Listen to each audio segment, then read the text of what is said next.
Good morning बच्चा लोग, welcome to chemistry zone. Pragya madam आज आपको सिखाएंगे king of chemicals.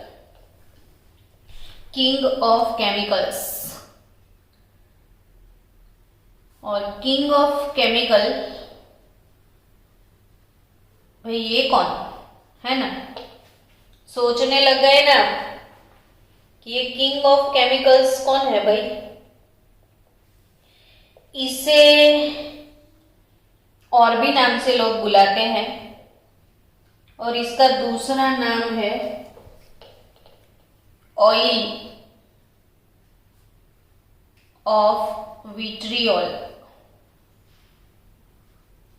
King of chemical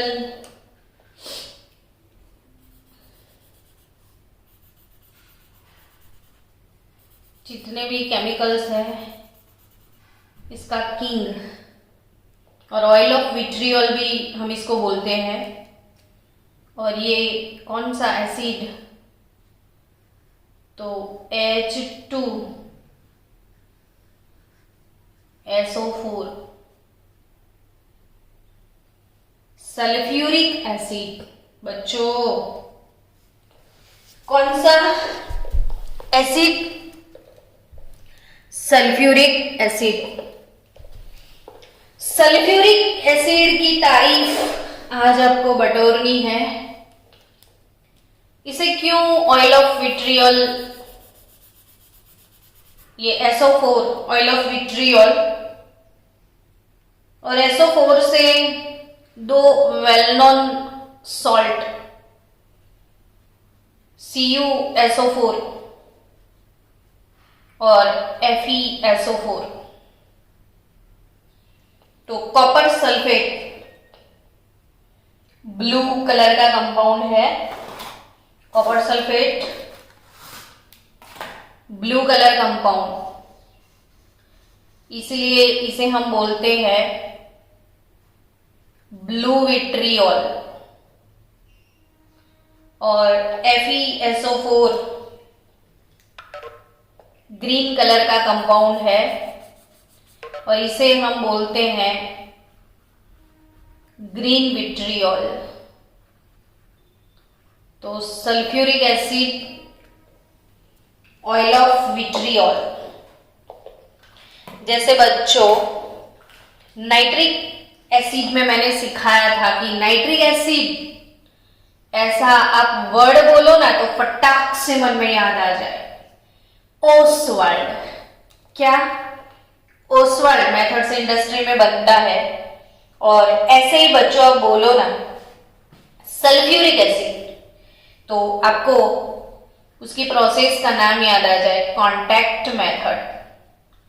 sulphuric acid कौन सी मेथड से बनता है इंडस्ट्री में? Contact process. ये कांटेक्ट प्रोसेस क्या है वो समझते हैं। वैसे काफी इजी गोइंग प्रोसेस है, इसमें कुछ भी नहीं है। स्टेप वाइज इसको सिखाया है, लेकिन मुझे आदत है कुछ ना कुछ शॉर्टकट बनाने की। तो कांटेक्ट दुनिया में सबसे इजी मेथड में पहले आपको प्रिपेयर करवा दूं। S+O2 gives SO2। क्या सिखाया मैंने? S+O2 gives SO2। सिंपल सा फंडा कि sulphur solid, oxygen gas, sulphur dioxide gas बन जाएगा। Now go for oxidation of SO2। वो भी सबको बाय हार्ट हो चुका है। 2SO2 plus O2। SO2 और SO2 में क्या घुसाने का है आपको? ऑक्सीजन। तो ऑक्सीजन घुसाने का जो प्रोग्राम है इसे तो बोलते हैं हम ऑक्सीडेशन। तो 2SO2 plus O2 2SO3। Sulphur dioxide से अब बनाओगे सल्फर ट्राइऑक्साइड। अब ये जो ऑक्सीडेशन है ये हमने सीखा था हेट्रोजीनियस कैटालिसिस में कि V2O5 सॉलिड है और ये दोनों गैस, तो ये गैस और ये सॉलिड। रिएक्टेंट और कैटालिस्ट का फेज अलग अलग है, इसलिए इसे हेट्रोजीनियस कैटालिसिस के एग्जाम्पल में भी हमने सीखा था। तो ये वेनेडियम पेंटॉक्साइड और वेनेडियम पेंटॉक्साइड की प्रेजेंस में बनता है सल्फर ट्राइऑक्साइड गैस। बच्चों, ये वाला जो ऑक्सीडेशन रिएक्शन है उसकी रिएक्शन एंथैल्पी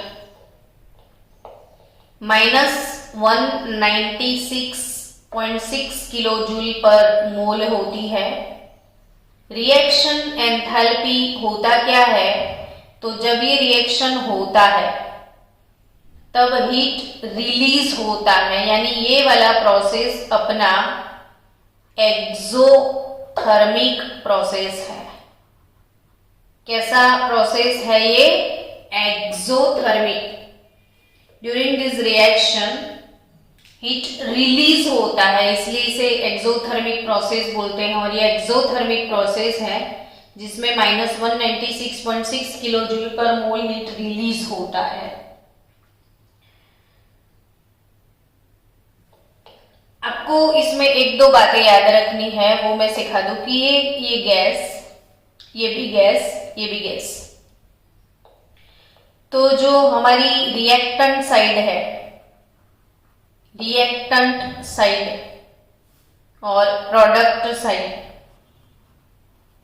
तो रिएक्टेंट साइड पे गैसियस मोल 3 मोल है। 2 + 1 3 मोल, 2 मोल SO2, 1 मोल O2, यानी टोटल रिएक्टेंट 3 मोल है और प्रोडक्ट साइड टोटल रिएक्टेंट 2 मोल है। जब भी सिस्टम में जितने भी स्पीसीज अगर गैसियस होते हैं, सिस्टम में जितने भी स्पीसीज गैसियस होते हैं तो गैस को इफेक्ट होता है प्रेशर से। तो कोई भी सिस्टम में प्रेशर इंक्रीज करना चाहिए या नहीं करना चाहिए? प्रेशर इंक्रीज करना चाहिए या नहीं करना चाहिए, ऐसा आप सोचते हो? तो एक चीज मैंने सिखाई थी केमिकल काइनेटिक में आपको कि प्रेशर के बारे में आप याद रखो कि सिस्टम में जब भी प्रेशर इंक्रीज करोगे तो reaction high moles to low moles push होता है। ये मैं कॉम्पिटिटिव लेवल वाले बच्चों के लिए डाल रही हूं ये टॉपिक बीच में कि जब भी प्रेशर आप इंक्रीज करो सिस्टम में, ये गैस, अब सोचो बच्चों कि कोई गैस होगा ना तो ओपन वेसल में तो रिएक्शन होना पॉसिबल ही नहीं है ना। रिएक्शन क्लोज वेसल में होगा क्योंकि ये गैस है, नहीं तो उड़ जाएंगे सब। अब क्लोज वेसल में वेसल का वॉल्यूम कम कर दिया जाता है ताकि गैस का प्रेशर बढ़ जाए।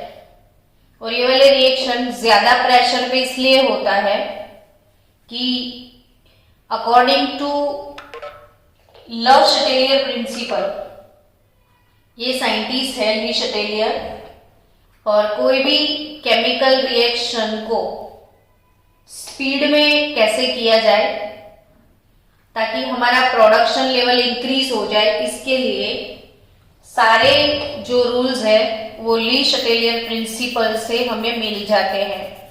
तो अकॉर्डिंग टू ली शटेलियर प्रिंसिपल ये वाले रिएक्शन में प्रेशर जो है वो हाई रखना पड़ेगा, क्योंकि रूल है कि अगर सारे स्पीसीज गैसियस है तो रिएक्शन का रूल है कि प्रेशर इंक्रीज करो, प्रेशर इंक्रीज करो, प्रेशर इंक्रीज करो तो reaction high moles to low moles move on होगा। और एक्चुअली इस साइड 3 मोल है, इस साइड 2, तो ये वाला जो कांटेक्ट प्रोसेस में ये वाला जो रिएक्शन है ये हाई प्रेशर पे होने वाला है, हाई प्रेशर पे होने वाला है। और generally this reaction is carried out at 2 bar pressure. तो 2 bar प्रेशर यहाँ पे अप्लाई किया जाता है और as this reaction is exothermic, वो खुद गर्म है, काफी गर्मी इसको लग रही है, तो अपनी गर्मी को वो बाहर फेंक रहा है। देखो माइनस है यानी हीट रिलीज करता है, तो उसको खुद को इतना गर्मी लगता है जब, तो थोड़ी ना इसको हीटर चालू करके देना पड़ेगा, इसको तो एसी चालू करना पड़ेगा। यानी ये वाले रिएक्शन में टेम्परेचर लो रखा जाता है, बहुत ज्यादा हाई टेम्परेचर नहीं होगा, बिकॉज एक्सोथर्मिक है, तो एक्सोथर्मिक रिएक्शन को लो टेम्परेचर सूट करता है। तो वेनेडियम पेंटोक्साइड वाला ये सल्फर डाइऑक्साइड का जो ऑक्सीडेशन है बच्चों, वो हाई प्रेशर पे और लो टेम्परेचर पे होता है, और ये वाले रिएक्शन का टेम्परेचर 720 केल्विन जितना रखते हैं।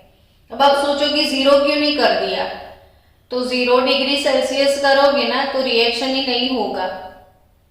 केमिकल काइनेटिक में हमने सीखा था कि दो स्पीसीज के बीच में कॉलिजन होना चाहिए, कॉलिजन प्रॉपर एनर्जी के साथ होना चाहिए और कॉलिजन प्रॉपर डायरेक्शन के साथ होना चाहिए। तो बहुत ज्यादा लो टेम्परेचर कर दोगे तो इन दोनों के बीच में काइनेटिक एनर्जी नहीं होगा, तो कॉलिजन नहीं होगा, तो रिएक्शन ही नहीं होगा। तो वैसे टेम्परेचर हाई रखना पड़ता है, लेकिन बहुत ज्यादा हाई नहीं करेंगे क्योंकि रिएक्शन एक्सोथर्मिक है। तो ये 720 केल्विन टेम्परेचर इसमें मैनेज करते हैं, प्रेशर हाई रखते हैं, 2 bar प्रेशर पे ये रिएक्शन होता है, और इसका जो कैटालिस्ट है वो है वेनेडियम पेंटोक्साइड। कौन सा प्रोसेस आप पढ़ रहे हो, तो कांटेक्ट प्रोसेस। चलो फिर से आपको प्रिपेयर करवा दूं। क्या सिखाया मैंने, S + O2 gives SO2, 2 SO2 plus O2 gives SO3, और उस SO3 को जस्ट, सल्फ्यूरिक एसिड को किंग ऑफ केमिकल इसीलिए तो बोलते हैं, खुद की प्रिपरेशन में भी खुद यूज होता है। तो जब SO3 प्रोड्यूस हो जाता है तो उस SO3 को प्योर H2SO4 का अभी मैं सिखाती हूँ कि कैसे टावर बनता है और उसमें एब्जॉर्ब किया जाता है। तो इन दोनों का टोटल लगाओ, H2, S और S, S2, 4 और 3, O7। तो ये आपको मिलेगा H2S2O7 is nothing but allium. H2S2O7 क्या बोलोगे आप इसे, ऑलियम। क्या बोलोगे बच्चों इसको आप, allium. Allium is nothing but fuming H2SO4, highly concentrated होता है ऑलियम। तो allium is nothing but fuming H2SO4 and 96 to 98%, 96 to 98% pure H2SO4 can be obtained by contact process। तो सिंपल से ये 3 रिएक्शन आराम से याद रह जाएंगे। S + O2 gives SO2, sulphur solid, O2 gas, SO2 gas, SO2 gas, O2 gas, SO3 gas, vanadium pentoxide, 2 bar pressure, 720 kelvin temperature, heterogeneous catalysis, और ये SO3 गैस एब्जॉर्ब हो जाएगा H2SO4 लिक्विड में। तो you will have oleum as a liquid and the concentration level of oleum is nothing but 96 to 98%। अब आपको थोड़ा बहुत प्रिपरेशन सिखा दूं मैं, कि मेरे पास टेक्स्ट बुक है ऑलरेडी, तो आप लोग ये टेक्स्ट बुक में देख लो कि सबसे पहला टावर जो है उस टावर में क्या रखा गया है। चलो ना अपन बना देते हैं थोड़ा बहुत rough figure.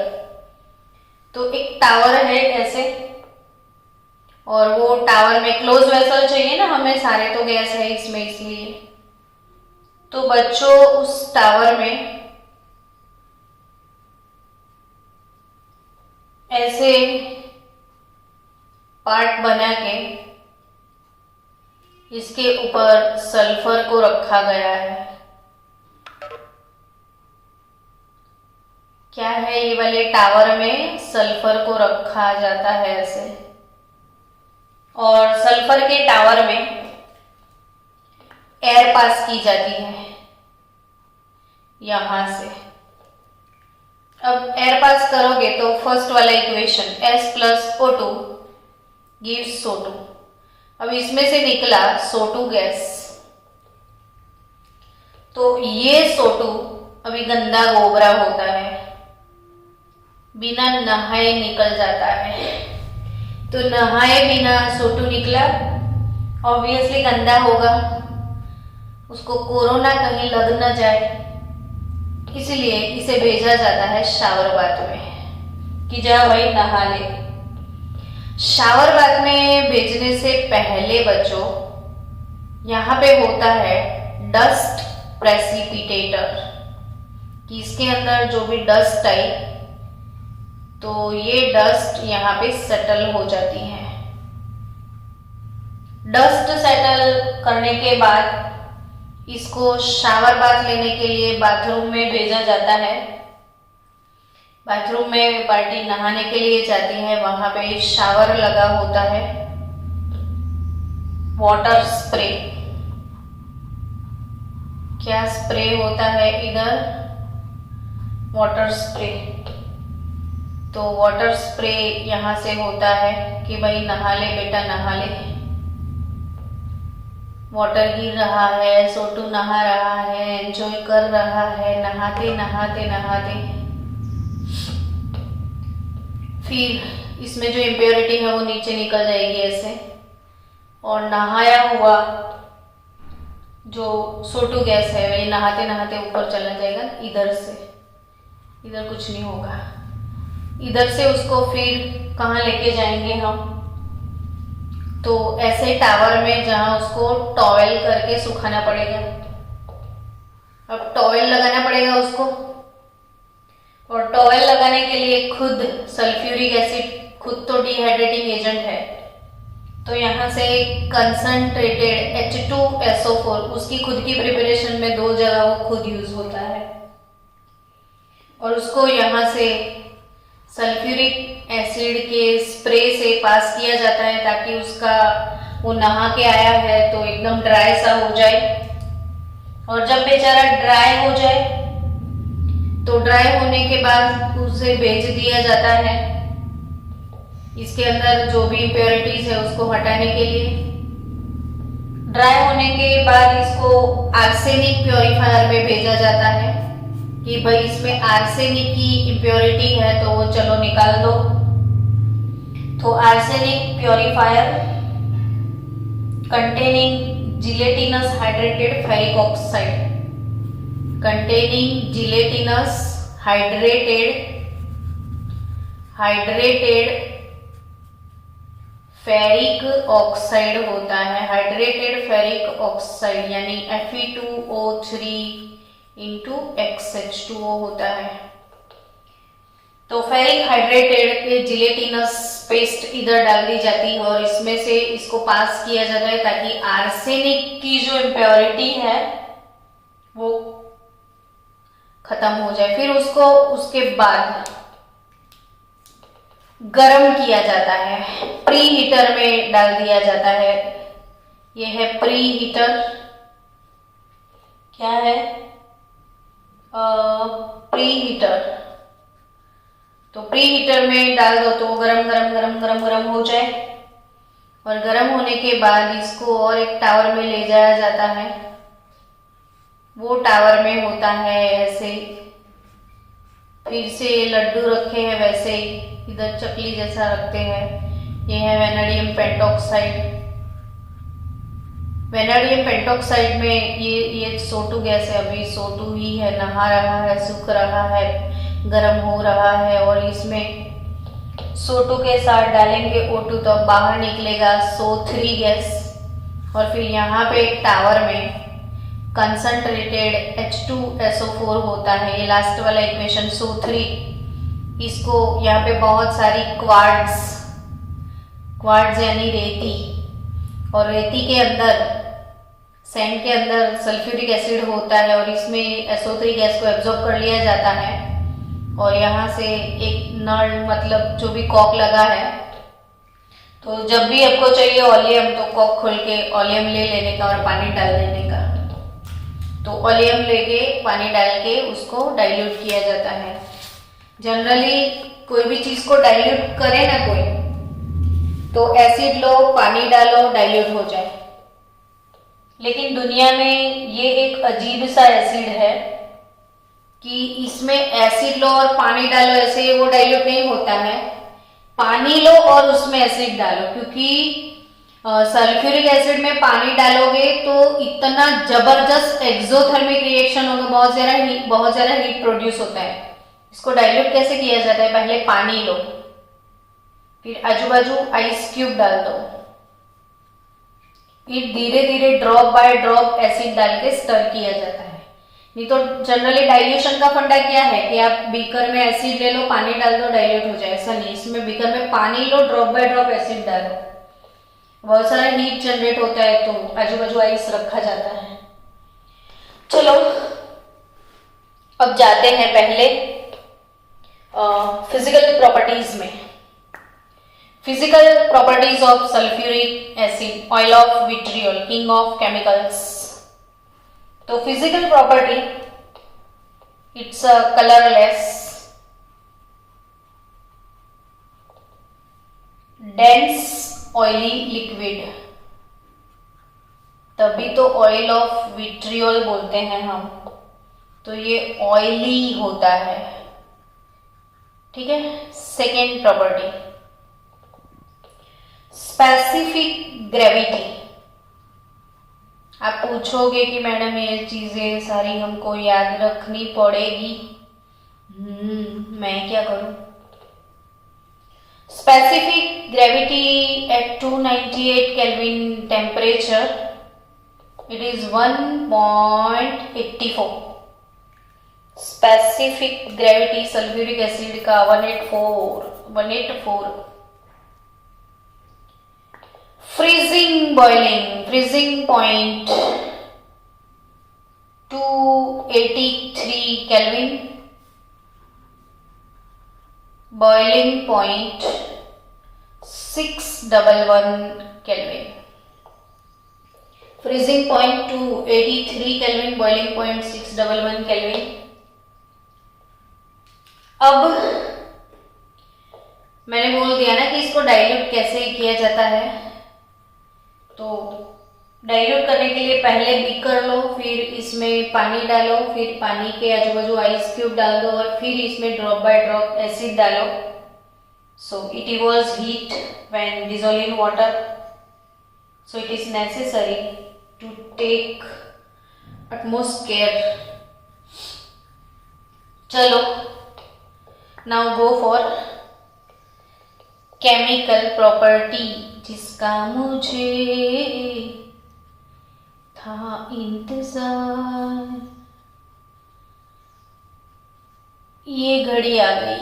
Chemical properties, chemical properties, इसमें सबसे पहली प्रॉपर्टी, वेट, हम अच्छा वाला पेन ढूंढ लेते हैं। चलो मिल गया। केमिकल प्रॉपर्टी, इसमें सबसे पहली बात, ionisation of sulphuric acid. Ionisation of H2SO4 in aqueous medium.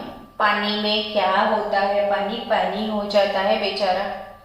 Sulphuric acid दो दो हाइड्रोजन है इसके पास, दो दो हाइड्रोजन, और जिसके पास दो हाइड्रोजन होते हैं ना वो दो हाइड्रोजन को डोनेट कर सकता है, इसलिए इसे डाई बेसिक एसिड हम बोलते हैं। जिसके पास दो रिप्लेसेबल हाइड्रोजन होते हैं, there are two replaceable hydrogen, that's why it is known as dibasic acid. Dibasic acid है भाई। सल्फ्यूरिक एसिड एक्वियस, उसमें डालो पानी, उसका होगा डिसोसिएशन, ये अपना एक प्रोटॉन डोनेट करेगा पहले स्टेप में 3O+ और बचेगा HSO4-। ये दोनों एक्वियस ही होंगे, है ना। चलो वाटर तो लिक्विड होता है, H2SO4 aqueous, H2O liquid, H3O+। बच्चों नोटिस करने वाली बात है इसका Ka1 dissociation constant of acid. Ka क्या है? Dissociation constant of acid. Dissociation constant of acid Ka1 IMP चीजें है। Ka1 ग्रेटर देन 10, इतना हाई Ka1 इमेजिन नहीं कर पाओगे आप, बहुत ज्यादा हाई है वैल्यू। लिख they very high, very high. मस्ती करते करते पढ़ोगे ना तो सो नहीं जाओगे बच्चों, मस्ती किया करो। Very high Ka1, very high. अब पढ़ते पढ़ते भी ऐसे चिल्लाओ, oh very high Ka1 10 first step का, और ये वेरी हाई है तो मैडम क्या आपने उखाड़ लिया? यस, तो हम कुछ उखाड़ेंगे अब कि the higher value of Ka1 indicates higher value of Ka1 greater than 10, which is very high. It indicates that H plus and HSO4 minus ions are obtained by its ionization in more proportion। मतलब ये पूरा टूट चुका है, पानी में पानी पानी हो गया, पूरा आयोनाइज हो गया। और जब कोई पूरा आयोनाइज होता है तो ये सजेस्ट करता है more acidic strength, more acidic strength, यानी the value of Ka1 which is greater than 10, it indicates that sulfuric acid is a very strong acid। तो ये strong है, ये सजेस्ट करता है Ka1 का वैल्यू। अब ये थोड़ा वीक हो जाएगा इसकी कंपेयर में। अब सेकेंड डिसोसिएशन HSO4 माइनस का, पानी पानी रे इसमें डालो पानी रे, आपको मिलेगा सल्फेट और H3O+। Second step Ka2।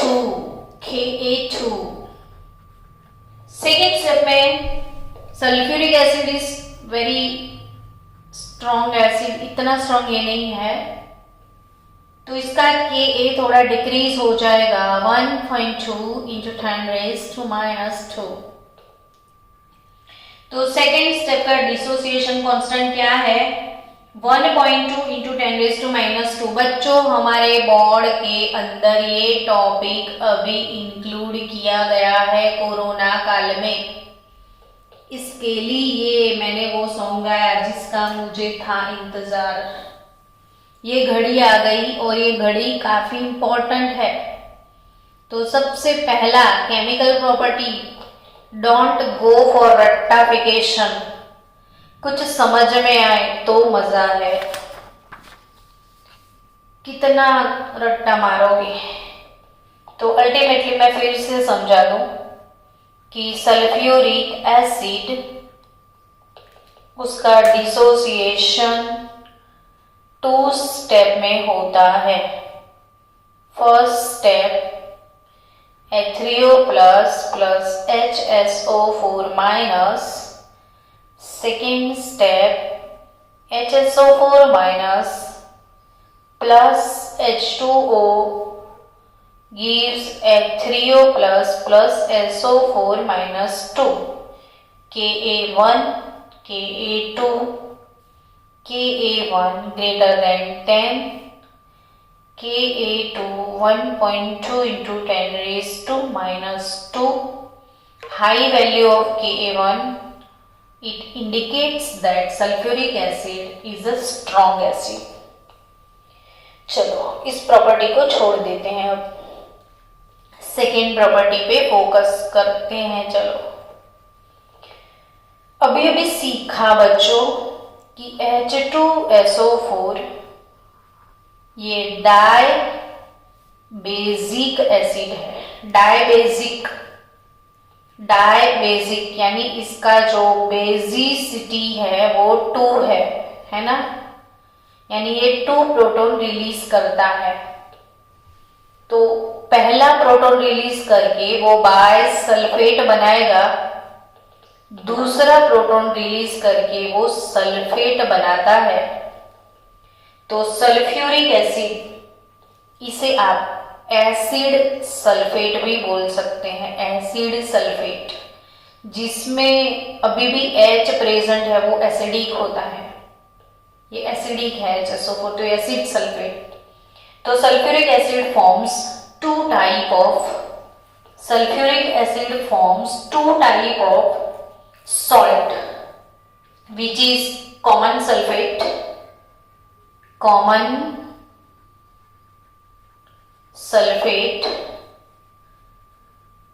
that is Na2SO4, CuSO4, ये कॉमन सल्फेट भी बना सकता है। और एसिड सल्फेट और जिसको बाय सल्फेट आप बोलोगे, एसिड सल्फेट और बाय सल्फेट, एसिड सल्फेट और बाय सल्फेट और सोडियम हाइड्रोजन सल्फेट, तो ये बना सकता है जैसे NaHSO4। तो सल्फ्यूरिक एसिड का सेकेंड केमिकल प्रॉपर्टी याद रखियो कि sulphuric acid forms 2 type of sulphate, common sulphate as well as acid sulfate. Now go for तीसरा property. Third property is that कि भाई ड्यू टू, बच्चे ये भूल जाते हैं कि क्यों ये यूज होता है, तो मैं जो याद रखने वाली चीजें उस पर ज्यादा फोकस कर रही हूं। Due to low volatility. अब बच्चों पहले ही बोल दिया था कि ये ऑयली डेंस लिक्विड है। जो ऑयल होता है, ऑयल, वो इतना जल्दी वेपर नहीं बनाता है, लो वॉलेटाइल होता है। वॉलेटाइल यानी वेपर बनना, पानी से ये डेंस है, पानी है तो जल्दी वेपर बनेगा, ऑयल है तो वेपर धीरे धीरे बनेगा। ड्यू टू ये ऑयली है, due to low volatility, it is used in preparation of other acid, it is used in preparation of other acids. दूसरे सारे एसिड्स बनाने के लिए भी इसको ही यूज करें। अरे बच्चों, तभी तो मैंने बोला किंग ऑफ केमिकल्स। कोई भी कंट्री कितना डेवलप है वो जानना है ना, तो वो सल्फ्यूरिक एसिड कितना यूज करता है बस वो कैलकुलेट कर लो। सल्फ्यूरिक एसिड का उसका यूसेज आप चेक करोगे तो पता चलेगा कि ये कितना डेवलपिंग कंट्री है। तो सारे एसिड इससे बनते हैं, पर कौन कौन से एसिड बनते हैं ये एमसीक्यू बनेगा। अब फिर से ये चीज ये तीसरी बार मैं सिखा रही हूँ आज क्लास में। Next plus H2SO4, next plus H2SO4 sodium का सॉल्ट ले लो, लेकिन कौन सा सॉल्ट, तो कि एक्स फ्लोरीन आप ले सकते हो, एक्स क्लोरीन आप ले सकते हो, और एक्स NO3 भी आप ले सकते हो, यानी NaF। चलो आपने NaF लिया तो आप हाइड्रोजन क्लोराइड बना सकते हो, NaCl लिया तो आप हाइड्रोजन क्लोराइड बना सकते हो, और NO3 लिया तो HNO3। ये तीनों एसिड जो है HF, HCl और HNO3, hydrofluoric acid, hydrochloric acid, nitric acid, ये तीनों एसिड की प्रिपरेशन में यूज होता है सल्फ्यूरिक एसिड। डन।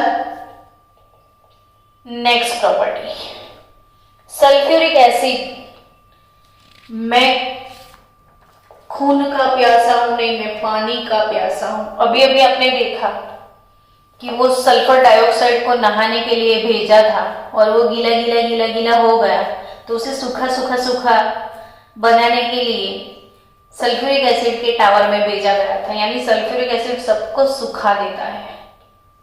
अपने शुगर को देखा होगा ना, फॉर्मूला C12H22O11।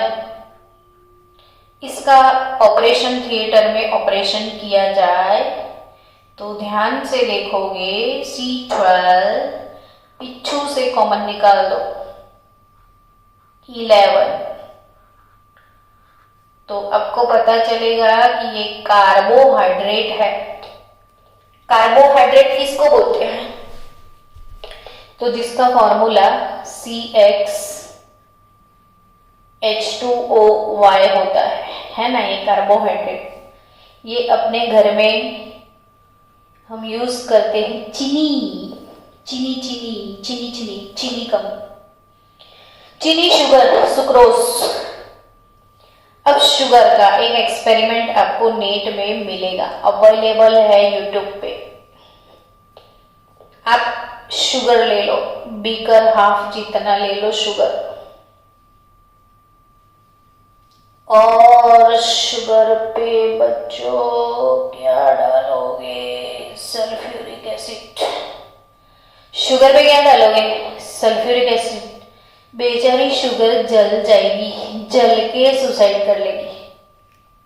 उस पे आपने डालना है कंसंट्रेटेड H2SO4, और क्योंकि ये ड्राइंग एजेंट है, इसका 11 बाटला पानी का लेके जो घूमता है ना, वो सल्फ्यूरिक एसिड पी जाएगा और इसको सुखा देगा, सिर्फ कार्बन रह जाएगा।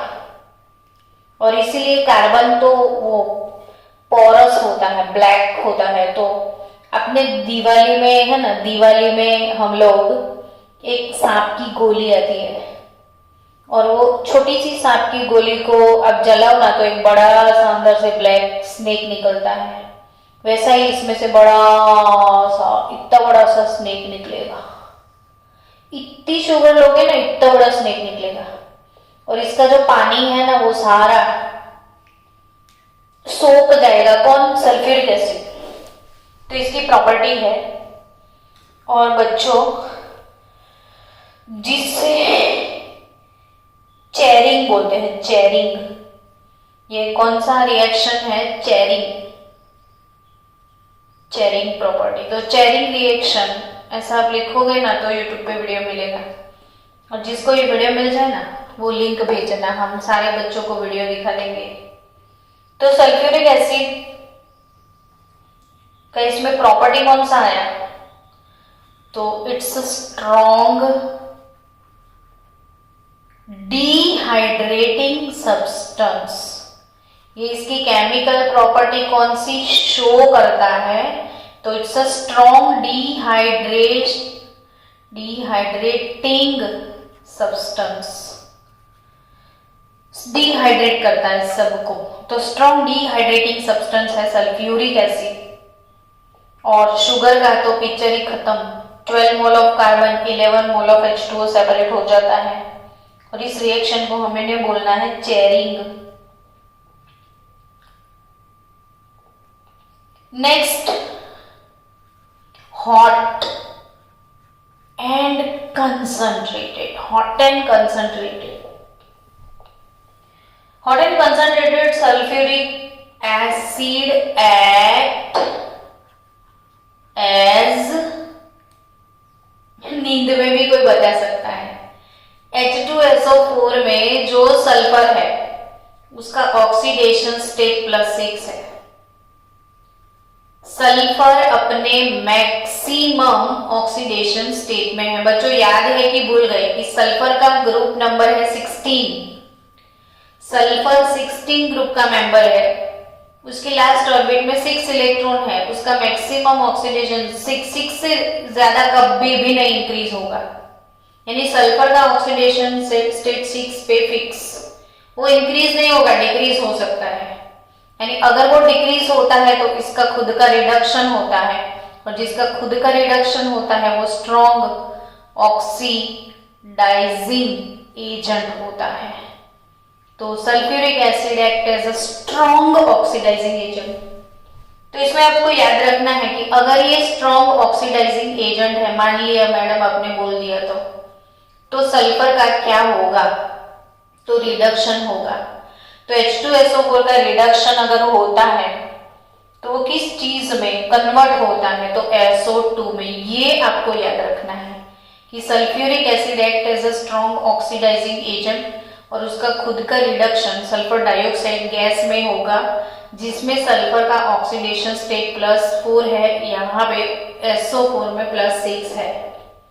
तो सल्फर का ऑक्सीडेशन स्टेट 6 से 4 हो गया, इसका खुद का रिडक्शन, और दूसरों को कर लिया उसने ऑक्सीडाइज। तो अब इसके ऑक्सीडेशन की कमाल धमाल भी पढ़नी पड़ेगी ना। चलो पढ़ लेते हैं कमाल धमाल ऑफ ऑक्सीडेशन। तो भाई कॉपर, और कॉपर पे डाल दो एसिड, दुनिया भर का इजी रिएक्शन। मेटल और ऑक्सो एसिड, तो मेटल का सल्फेट, कंसंट्रेटेड लिक्विड, कॉपर बनेगा कॉपर सल्फेट एक्वियस, और सल्फर डाइऑक्साइड गैस, और 2H2O लिक्विड। चलो सल्फर सॉलिड, सल्फर और H2SO4, ये तो पता ही है ना कि सल्फ्यूरिक एसिड तो SO2 में कन्वर्ट होने वाला है। तो सल्फर और H2SO4 रिएक्शन हो गया तो सल्फर का भी सल्फर ऑक्सीडाइज होगा तो भी सल्फर डाइऑक्साइड, और H2SO4 रिड्यूस होगा तो भी सल्फर डाइऑक्साइड। दोनों के सल्फर यानी कुल मिला के 2 सल्फर इसके और एक ये, 3 सल्फर डाइऑक्साइड मिलेंगे, और 2 मोल H2O। कार्बन को ले लो, कार्बन भी बेचारा खुद का एसिड बना देगा। कार्बन ऑक्सीडाइज होगा तो कार्बन डाइऑक्साइड गैस बनेगा, सल्फर रिड्यूस होगा तो सल्फर डाइऑक्साइड गैस बनेगा, और हाइड्रोजन और ऑक्सीजन पानी के बाटले बचेंगे बीच में, और कोई कुछ भी नहीं। 2 मोल सल्फर तो 2 mole CO2। Carbon oxidise carbon dioxide में होता है, सल्फर ऑक्सीडाइज सल्फर डाइऑक्साइड में, कॉपर ऑक्सीडाइज कॉपर +2 में। तो ये स्ट्रॉन्ग ऑक्सीडाइजिंग एजेंट है। चल गया पता? चलो तो इसके uses. Sulphuric acid is an important industrial chemical, king of chemical. बस तारीफ और क्या बटोरे इसकी। जो भी इंडस्ट्री है कोई भी इंडस्ट्री इसे यूज करेगी, लाइक फर्टिलाइजर इंडस्ट्री ले लो, हर एक इंडस्ट्री यूज करेगी, जितनी याद आती है उतनी लिख देने की। Fertiliser industry, dyes industry, synthetic fibre industry यानी पॉलीमर, सिंथेटिक फाइबर, साबु उससे बनते हैं सॉप, डिटर्जेंट, जो याद आए वो लिख दो, सारी इंडस्ट्रीज को यूज तो करती है। एंड ऑल्सो सारी लेबोरेटरी भी इसे यूज करती है, तो it is used as a laboratory reagent, lab में होता है ना, तो एज अ लैब रिएजेंट भी हम इसको यूज करते हैं। It is a king of chemical, oil of vitriol, सब बता दिया। अब नेक्स्ट टॉपिक बच्चों, नेक्स्ट डे कल मैं आपको सिखाऊंगी oxo acid of phosphorus and oxo acid of sulphur, again very very most time topic. तो हो गया आपका सल्फ्यूरिक एसिड,